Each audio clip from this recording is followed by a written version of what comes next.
What is up, guys, and welcome back to another DMZ video. And today we're actually going to be going over some tips and tricks to help you guys out whether you're a solo player or playing on a team. With season 3 especially, there's a lot of new stuff that changed that not really a whole lot of people know about. So I'd appreciate if you guys could like the video to help this get out to more people who need it, or even drop a comment with some tips and tricks to help other players who are scrolling through the comments, help them learn some new stuff. But getting into the video, I actually discovered that you can do this completely by myself yesterday, and apparently I'm not sure if this works with vehicles or players, but if there's a helicopter on the map, for some reason they will be forever tagged. But the only way to see it is by spamming your map button, and it'll actually give you the exact location for a split second every time you open your map. This means you can indefinitely track helicopters around the map, which is actually pretty broken, especially if this worked on other vehicles. If someone steals your helicopter, you could just chase them down and get it back from wherever they fly off to. Again, I'm not sure if this works on players or cars yet, but if I were to guess, I'd probably say that it doesn't. I really haven't seen anybody talking about this, and this is just another kind of important information tool to know about, and is super useful for keeping track of all the helicopters on the map and where those teams are during the game.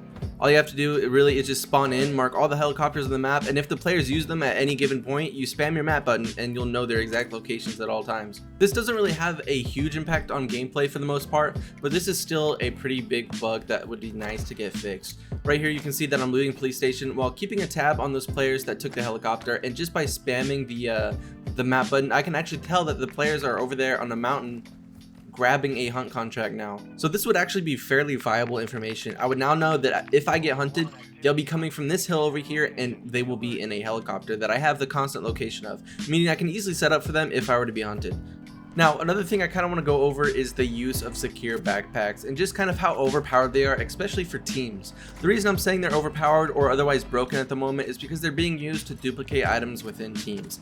Let's say you and a buddy load into a game and your buddy has a secure backpack on with 3 skeleton keys inside and he kills himself. All you need to do is grab those 3 skeleton keys from his body and then go to extract. Your buddy goes to the lobby keeping those 3 skeleton keys because of the secure backpack, and now you have 3 skeleton keys from his body that you can just give back to him in the next game. So he can now have 6 of the most useful items in the game, which is kind of broken at the moment, and I don't know really how they're gonna fix that. But this kind of creates a problem with, secure backpacks with items like this. But I left this in the video so you guys are more aware of it and what's going on and what other players are doing, so you aren't really at a disadvantage to the ones that are actually doing this as much. The only thing is that the more people that talk about the glitch, the faster it actually gets noticed and patched. And the only way I can really see them fixing the problem is to make more important items like that off limits for security, just so players don't duplicate them. Another great thing to start learning is all the new player spawns. I'll have a map up of all the new player spawns in season 3 for reference right now, and the reason these are so important is because it gives you a good idea as to where players are going to be early on and where they might rotate to during the game.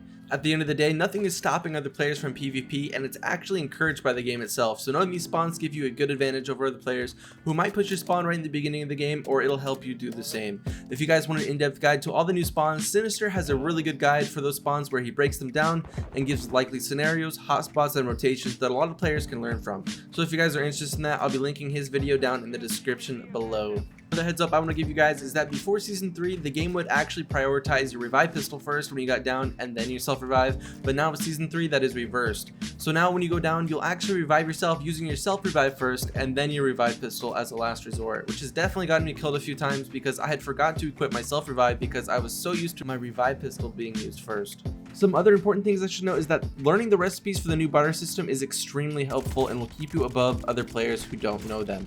Keeping a mental note of what you need to regear is super useful for getting what you want in the game, and I'll have a list of the most important bars for each map, and I'll point out that the secure backpack needs a gold skull, and the easiest way to get the gold skull is killing one of the bosses, and I'd say the easiest boss to kill is the chemist, just because you can take him out from a distance without even getting shot, as well as him being out pretty much in the open all the time and easy to find. For the skeleton key, the easiest way to find the GPUs is inside the castle on Ashika Island, right here using the weapons locker key, and I believe it's pretty much a 50-50 chance that you get a GPU.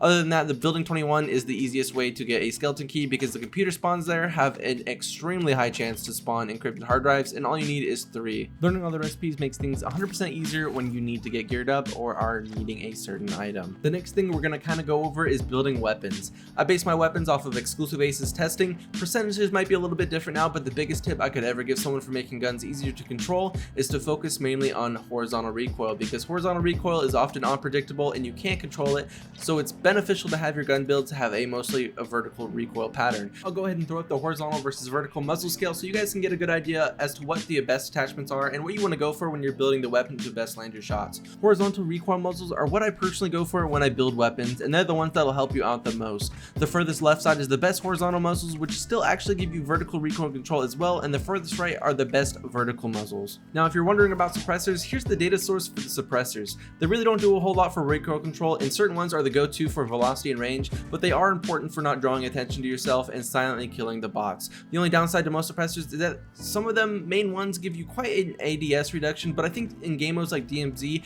ADS times really aren't important unless it's in building 21. Now I'll briefly talk about foregrips. First being angled foregrips. It should be noted these don't really give any recoil reduction and are mainly used for aiming idle sway, which does in a way directly correlate to recoil patterns because as you shoot your weapon still has a sway to it, and these limit that as well as lasers. The view and gun kick aren't really significant, but the main focus for foregrips should always be aiming idle stability. I'll go ahead and put up the view and gun kick stats for the vertical foregrips as well, which do give a better view and gun kick, but again, these don't show other important factors such as idle stability. Use these guides, and I'm sure those of you that really don't know how to build your weapons or don't build them that well will see a lot of improvement when shooting. I like avoiding certain scopes too on any LMG or AR because of the visual recoil with certain ones.